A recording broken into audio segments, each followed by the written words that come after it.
वस्तुतः ये हम लोगों का बहुत पुराना सपना था। पारिवारिक दायित्व और बहुत सब कठिनाइयों के कारण इसको हम और पहले नहीं शुरू कर सके। ऐसे तो ये ट्रस्ट जो है हर वंचित के लिए खुला रहेगा। जैसे जैसे जो भी समस्याएं आएंगी हर वर्ग की उसके समाधान के लिए प्रयत्नशील रहेगा। लेकिन इसके केंद्र बिंदु में वरिष्ठ नागरिक रहेंगे, क्योंकि वरिष्ठ नागरिकों के लिए ऐसे एकाध संस्थाएं यहाँ पर हैं, लेकिन सही अर्थों में वरिष्ठ नागरिक सम्मानजनक जीवन जी सके इसके लिए अभी तक कोई ठोस काम नहीं हुआ है। तो उससे संबंधित हम लोग जागरूकता कार्यक्रम विभिन्न स्तरों पर चलाएंगे और जागरूकता कार्यक्रम के साथ साथ हम चाहेंगे कि सरकार और समाज की अन्य संस्थाओं और व्यक्तियों के सहयोग से हम उनके सम्मानजनक जीवन की सुरक्षा के लिए इस दिशा में कुछ ठोस काम कर सकें। आप बेजा का बोले हैं कि तो अभी का जो युग है, बच्चे जो हैं माँ बाप पोसता है और मतलब बड़े हो जाते हैं, शादी ब्याह भी हो जाता है। उसके बाद में होता क्या है, कोई अगर दो बेटा है तो कोई मतलब विदेश में चला जाता है, कोई बाहर चला जाता है और माँ बाप को इस बुढ़ापे में छोड़ दिया जाता है और छोड़ दिया जाता है। जो देखभाल करना चाहिए बेटे को वो देखभाल नहीं कर पाते हैं। तो इस पर मतलब कि जैसे वो रोते हैं, कलपते हैं, सारा चीज़ करते हैं कि हमने बेटा मतलब कि इसको पाला पोसा सब बड़े कर दिए, उसके बाद में हम बुढ़ापा में हमको छोड़ के कहीं चला गया और उसको ज़िंदगी दोनों मतलब कि पति पत्नी मतलब गुजारते हैं। उस समय जो कष्ट होता है, ऐसा भी दिखा गया है समाज में कि लोग घर से बेघर कर देते हैं। तो उसको के लिए आप मतलब कि उसको प्रोत्साहन मतलब ये कीजिएगा, उसको आगे बढ़ाइएगा, उसके मतलब कि जो से रहने सहने का मतलब कि जो इंतजाम आप करने जा रहे हैं ट्रस्ट के द्वारा। जी, इस संबंध में सामान्य से थोड़े मेरे भिन्न विचार हैं।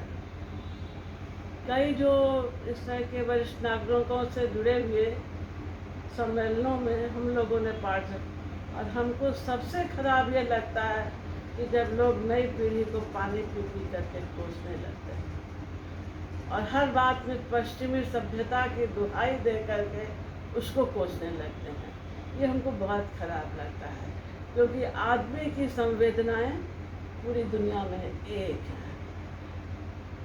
आपने सही कहा, बहुत लोग जो हैं वो बहुत ही गुमनामी का और बहुत ही कष्टकर जीवन बिता रहे हैं, लेकिन इसकी सारी जिम्मेदारी बच्चों के सिर थोपना गलत है। बहुत सा परिस्थितियाँ भी होती हैं, जैसे कि जीवन संग्राम इतना बढ़ गया है कि उसमें पैर टिकाने के लिए अपने बच्चों को व्यवस्थित करने के लिए उन लोगों को भी आज वैसे ही जूझना पड़ रहा है जैसे किसी काल में आज के वरिष्ठ नागरिक जूझ रहे हैं। ये कहना भी गलत है कि पहले वरिष्ठों का शोषण नहीं होता था। एक डॉक्टर परिवार से जुड़े होने के कारण, जैसे कहते ना कि दाई से पेट नहीं छूटता है, पारिवारिक समस्याएं भी डॉक्टर से नहीं छूटती हैं। और मेरे पति को तो किसी के साथ घुल मिल करके उसके पारिवारिक सदस्य के भांति उसके संपर्क में आते थे, किसी से मन मिल जाता था तो जिंदगी भर की मित्रता भी हो जाती है। तो हमने देखा है यहाँ भी बहुत सारे ऐसे लोग हैं कि अगर माँ बाप घर में रह भी रहे हैं और वो उनको अपने स्तरीय नहीं लगते हैं माँ बाप या अन्य लोग जो हैं, तो उनको सामने में प्रस्तुत करने में भी हिचकिचाते हैं। ये सच है और ये सच कोई नया सच नहीं है, ये सच बहुत पुराना सच है। तो प्रश्न उठता है कि क्या दोनों ही को एक दूसरे की समस्याएं समझनी होगी?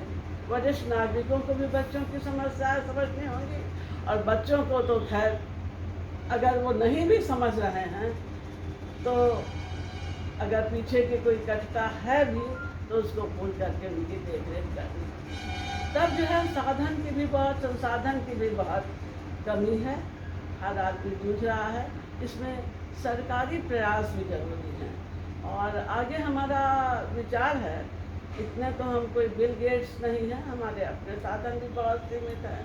उसके अलावा बहुत सारी लीगल लायबिलिटीज़ हैं जिनके चलते कि पर्सनल लेवल पे बहुत कुछ करना संभव नहीं है। इस समस्या में बहुत सारे बात हैं, असिस्टेड होम्स की बात है, वृद्धाश्रम है, लोगों की होम केयर है। होम केयर के लिए एक्चुअली हमने कुछ स्टेप लेने की कोशिश भी की थी, लेकिन हम कर नहीं सके थे। तो बहुत सारी बातें हैं, भविष्य में कोई कार्यक्रम करके हम इसके बारे में बहुत विस्तार से चर्चा करेंगे, लेकिन ये किसी एक आदमी के बूते की बात नहीं है। हम लोगों को जागरूक कर सकते हैं और छिटपुट प्रयास कर सकते हैं। जैसे कि हमारा विचार है, हमारा बेटा और बहू भी डॉक्टर हैं, वो लोग इंग्लैंड में हैं, आए थे बच्चे, अभी चले गए, ये दोनों भी 11 को जा रहे हैं। वो अगली बार आता है तो हम वरिष्ठ जनों के लिए एक कैंप लगाएंगे, स्वास्थ्य जांच का कैंप, और उसमें देखेंगे कि जो लोग ऐसे मिलेंगे हमको जो कि सक्षम नहीं हैं, कि उनको हम अपनी ओर से या अपने शुभेच्छियों की मदद से कुछ सहायता हम कर सकें। लेकिन अंततः मेरा ये सपना है कि यहाँ पर, लेकिन हम उसको अकेले नहीं कर सकते हैं, एक ये होम केयर सर्विस स्थापित हो, जहाँ पर कि लोगों को अंशकालीन या पूर्णकालीन सेवा सुविधाएं मिल सके। एक असिस्टेड होम भी हो, जहाँ पर कि असिस्टेड होम में ऐसे लोग जो कि अभी पूरी तौर से अक्षम नहीं हुए हैं, वो थोड़ी सहायता से एक सुरक्षित जीवन व्यतीत। बहुत सारी बातें हैं दिमाग में चल रही हैं, सबको एक साथ नरेट करना कठिन है। हम उस तरह का प्रोग्राम फिर करेंगे। इसके साथ ही साथ ये जो रिटायरमेंट होता है, रिटायरमेंट का बाद एक आज हम सक्षम हैं, कल हम अक्षम नहीं हो जाते। जैसे कि सब जगह आरक्षण होता है, ऐसे ही जो व्यक्ति जिस काम के लिए करने में समर्थ है, उस तरह का जो कार्यस्थल है, उसमें जो वरिष्ठ नागरिक हैं, उनके लिए भी कुछ अंशकालीन कार्य का प्रबंध हो। कह सकते हैं इस विषय पर इतनी बातें मन में हैं, नहीं जानते हैं कि हम क्या कर सकेंगे, लेकिन हमको सबका सहयोग। और अपनी ओर से बिहार वासी को क्या संदेश देना चाहते हैं? हम अपनी ओर से बिहार वासियों को यही संदेश देना चाहते हैं कि नर सेवा ही नारायण सेवा है। ये जो हम इतने अनुष्ठान करते हैं, चाहे वो किसी भी मजहब से जुड़े हुए हैं, व्यर्थ हैं अगर हम आदमी की संवेदना को नहीं समझ सकें और यथाशक्ति हम जरूरतमंद की मदद नहीं कर सकते। परिचय क्या हुआ? मेरा नाम प्रियंवदा दास है। मैं यहाँ पर वनस्पति विज्ञान विभाग बिहार विश्वविद्यालय से रीडर के पद से 20 वर्ष पहले सेवानिवृत्त हुई।